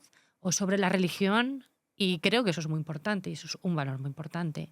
Y luego, siempre obviamente hay que ofrecer mecanismos para que los creadores y las creadoras tengan en su poder la capacidad de controlar los comentarios, de flaguearlos, de notificar cuando está viendo algo inapropiado en la plataforma y que nosotros tomemos acción lo más rápido posible, ¿no? Pero bueno, yo creo que YouTube es una excelente plataforma para abrirte un mundo enorme y siempre de verdad que me quiero quedar con esta idea de em, pensar que los usuarios y las usuarias somos capaces de verdad de valorar un contenido que realmente a mí me está beneficiando como persona, ¿no? Y me está ayudando a aprender algo, me está ayudando a descubrir algo, o me está ayudando simplemente a veces a desconectar de el día que he tenido, ¿no? Y eso es muy potente. De verdad que vuelvo a reiterar mi agradecimiento por lo que hacen. Me parece completamente de acuerdo contigo. Y yo, el mayor uso que tengo de YouTube tal vez es educacional y luego entretenimiento, diría. Educacional porque consumo muchísimo podcast, por eso me dedico a esto. Y gracias a esos podcasts, a esos creadores de contenido, he aprendido muchísimo, he evolucionado muchísimo como persona a nivel personal, profesional, familiar. Eh, y YouTube como canal, como plataforma me lo ha permitido. Así que gracias por lo que hacen y completa admiración con todos los retos que han existido siempre, pero Mm. que en esta era de cambio tan rápido, me imagino que será diferente, Sí. simplemente diferente, y estarás entretenida viendo cómo comunicar todos estos cambios a Sí. nosotros como comunidad. Así Mm. que gracias por eso, gracias por estar aquí. Te hago la última pregunta en honor al nombre del podcast. ¿Cuál es el ADN del éxito para Anaís a nivel personal? Yo creo que seguir entreteniéndome y seguir divirtiéndome con mi trabajo, intentar ser lo más feliz posible en mi vida.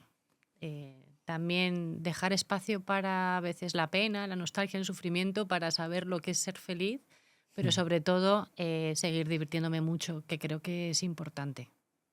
La creatividad es clave para el futuro, para la vida, para imaginar. O sea, yo no me imaginaría un sitio o mi carrera y el éxito de mi carrera si no hubiese un componente creativo detrás. ¿Qué te hace feliz? Porque usaste la palabra, por eso lo pregunto. Sí.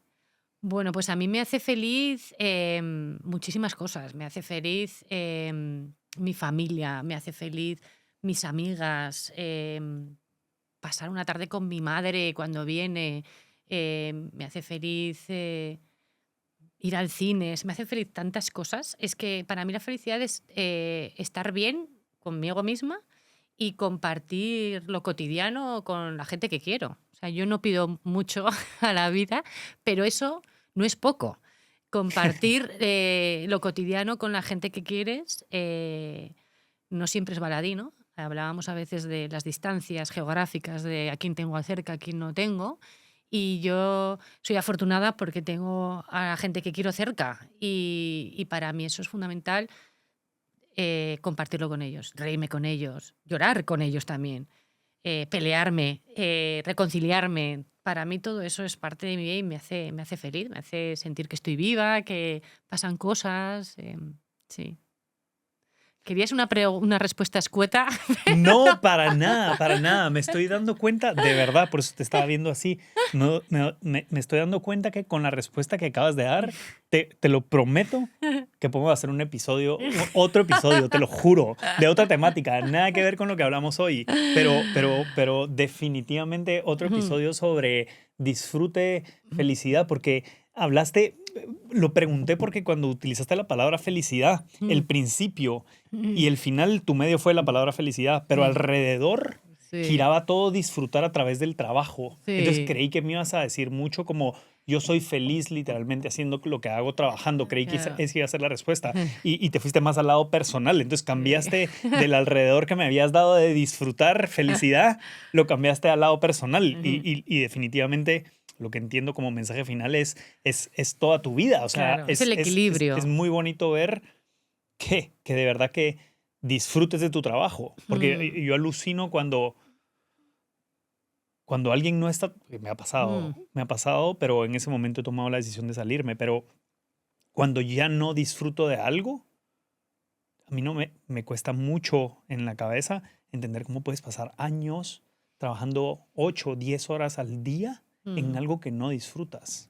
Es Es muy jodido. Ahora, muy entiendo que hay complicado. realidades distintas y hay Claro. necesidades. No quiero juzgar cada quien su Sí, realidad, pero eso para mí ya no hace parte de la felicidad, que era lo que tú decías. claro. Sí, sí, para mí tiene que ser un equilibrio y indiscutiblemente está las dos cosas fusionadas, la parte laboral y la parte personal.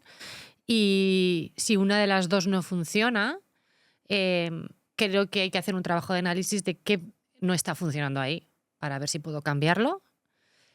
Si es algo temporal y no puedo cambiarlo, pero tengo que asumir que tiene que ser así durante un tiempo, y cómo puedo llegar en algún momento a modificarlo o adaptarme a una nueva realidad y ser feliz en esa nueva realidad. Hay veces que hay elementos en tu vida que no se pueden cambiar por circunstancias X, porque las vidas son muy complicadas, las circunstancias son muy complicadas, pero entonces, ¿dónde encuentro ese hueco de felicidad? Si no es aquí, ¿dónde lo encuentro, no? Y mi madre, que trabajó en una fábrica, ya lo he dicho, en una línea, mirando rodamientos de coches, que puede ser la cosa menos creativa que existe en el mundo, ¿verdad? Es muy monótona. Iba feliz al trabajo todos los días. Pero iba feliz porque se llevaba muy bien con sus compañeros de trabajo. Porque salía del trabajo y tenía tiempo para hacer sus hobbies, para alimentarse intelectualmente de cosas, y luego dentro de la fábrica donde trabajaba ha encontrado amigos con los que ha tenido experiencias fuera de la fábrica que le han aportado esa felicidad de vida. Y cambia mucho, las generaciones cambiamos mucho, la forma de qué es el concepto de la felicidad cambia mucho, ¿verdad? Pero creo que hay también que hacer un análisis y tener ese pensamiento más profundo de que hay veces que hay elementos que no nos generan felicidad per se. Yo me imagino que estar delante de rodamientos todo el día no te genera en sí mismo una felicidad, pero el contexto sí te la genera. Y entonces ser lo suficientemente inteligente como para decir, ¿esto qué me permite? Me permite comer, me permite viajar, me permite conocer fuera mundo, pero también personas dentro y personas fuera. Para mí eso también forma parte de la felicidad. Tener tiempo y tener un tiempo de calidad, que no todo el mundo tiene. Hay gente que no tiene tiempo. Muchas personas no tienen tiempo. Y eso creo que es uno de los peores elementos cuando tú estás intentando buscar la felicidad. Y cuando lees libros de personas, hay varios libros de estos, por aquí habrá uno, de gente que ha estado muy cercana a mucha gente en su lecho de muerte. Muchos de los arrepentimientos es no haber tenido más tiempo para disfrutarme a familiares, amigos, hijos. Sí. Eso se repite muchísimo, muchísimo. Yo Y no es entiendo. haber tenido más dinero, no es haber trabajado más, es no haber tenido el suficiente tiempo y tiempo de calidad para estar con mis seres queridos. Claro. No, De acuerdo, totalmente. es lo que tú decías, tiempo. Da para otro gran episodio, yo sé, y ahí podemos El meter año que viene, el tema. el año que viene vuelvo. Por favor, y ahí podemos poner el tema también de tiempo. Tienes un puesto directivo en una gran tecnológica Google. ¿Cómo haces para equilibrar eso con ser madre, con ser amiga, con ser para tener una relación, etcétera? Ya no voy a preguntar porque si no, no salimos de estas. Algún día nos tomamos Anaís. un café y te vienes a Google y te lo explico. Por favor. Hasta la próxima. Gracias. Gracias Un a ti. abrazo. Cuando empezamos este proyecto, mucha gente me dijo que este formato largo era una mala idea, que muy poca gente iba a llegar hasta el final. Si estás escuchando esto es porque llegaste al final del episodio y de todo corazón te agradezco que hayas escuchado toda esta conversación. Espero que te haya sumado tanto valor como a mí. Y recuérdate suscribirte a este canal en donde lo estés escuchando para poder apoyarnos. Es completamente gratis, no cuesta absolutamente nada más que un minuto de tu tiempo y a nosotros nos ayuda mucho para poder seguir creciendo y traer a los mejores invitados. Yo me comprometo contigo a traer mejores invitados cada vez y a mejorar la producción de cada uno de estos episodios. Muchas gracias por llegar hasta aquí. Nos vemos en el próximo episodio.